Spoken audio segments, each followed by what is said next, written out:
मैं यशवंत जी आपके पास आऊंगा। अभी हम पूरे देश भर की बात कर रहे हैं, अभी उत्तर प्रदेश की बात इसलिए कर रहे हैं, 80 सीटें वहां पर हैं।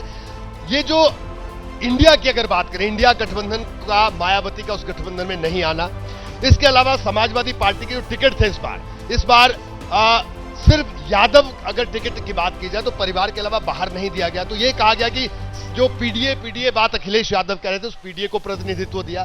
तो ये जो सामने स्थिति आई है, कांग्रेस और सपा के एक साथ आने, अगर बसपा 14% अभी भी वोट हासिल कर रही है, तो क्या लगता है कि रणनीति में इनकी कमी रहेगी अगर साथ आती? क्योंकि पिछली बार तो साथ ही थे। मैं इस 14% के रहस्य को हम जानना चाहते हैं। आप भाटी जी की रणनीति में कमी थी बोल रहे हैं? भाटी जी, मेरे ख्याल से इनकी रणनीति में कोई कमी नहीं, क्योंकि इन्होंने, मैं तारीफ करूंगा, इनकी पार्टी ने टिकट बहुत अच्छे दिए। पहली बार नॉन यादव, नॉन मुस्लिम के बियॉन्ड जाकर के नॉन जाटव दलित और नॉन यादव ओबीसी को बड़ी तादाद में टिकट दिए। मैं इस बात की तारीफ करूंगा। देखिए, इनकी समस्या और भाजपा के प्रवक्ता का ड्रीम सिनेरियो, दोनों चीजें एक ही हैं जी, और वो है नरेंद्र मोदी की लोकप्रियता जी। ये इनकी समस्या है, इनकी लायबिलिटी है, उनके लिए वो एसेट है। ठीक है। अब उत्तर प्रदेश के ही केस में बोलें, अब ये बात कहने मुझे कोई गुरेज नहीं है इस बात को, जितने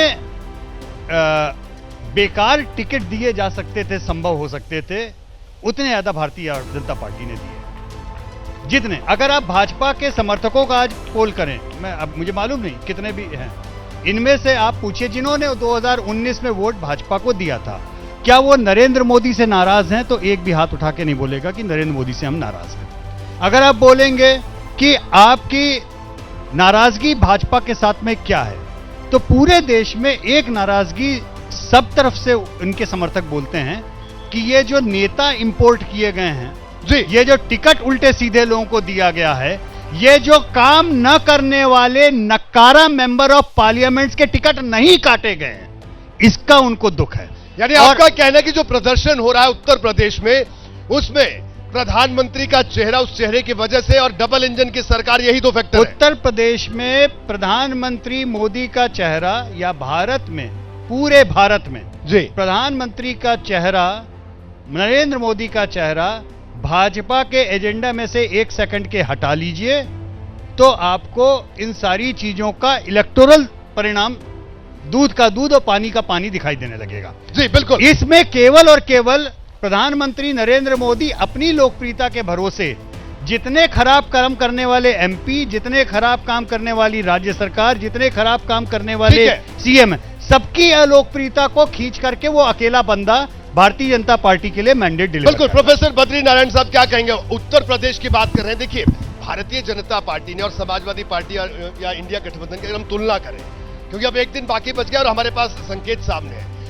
बीजेपी ने क्या किया कि सामाजिक समीकरण दुरुस्त किए, चाहे ओम प्रकाश राजभर को लेकर आए, पश्चिम में जयंत चौधरी को लेकर आए, अनुप्रिया पटेल पहले से उनके पास थे, कुर्मी नेता, संजय निषाद पहले थे। और क्या आपको लगता है कि यह कमी रह गई इन समीकरणों को दुरुस्त करने में? क्योंकि जो संकेत मिल रहे हैं उन पर मैं बात कर रहा हूं। देखिए रोहित जी, दो बात। एक तो उत्तर प्रदेश में सही कह रहे थे यशवंत जी कि ये पूरा चुनाव इमेज सेंट्रिक चुनाव था, न केवल उत्तर प्रदेश में, पूरा देश में जी। और इमेज में मोदी का इमेज आइदर फॉर मोदी और अगेंस्ट मोदी।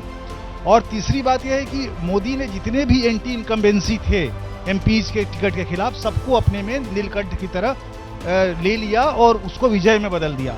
बहुत सारी सीटें हार रही थी, जिसको फंसा हुआ सीट कहते हैं, वो मोदी के रैली के बाद जीतने लगे वो लोग। और दूसरी बात जो हुई कि ये जो विभिन्न जातीय राजनीति है, जातीय राजनीति का उन्होंने एक पिरामिडिकल स्ट्रक्चर खड़ा किया जी, जिसमें सभी जातियों के बड़े नेता जो आइकॉन्स थे उनको उन्होंने अपने में जोड़ा, छोटी छोटी जातियों के भी आइकॉन्स को। और इन्होंने क्या किया, समाजवादी पार्टी और हमारा जो इंडिया अलायंस है, उसकी सबसे बड़ी गलती है कि बीएसपी को वो टैकल नहीं कर पाई।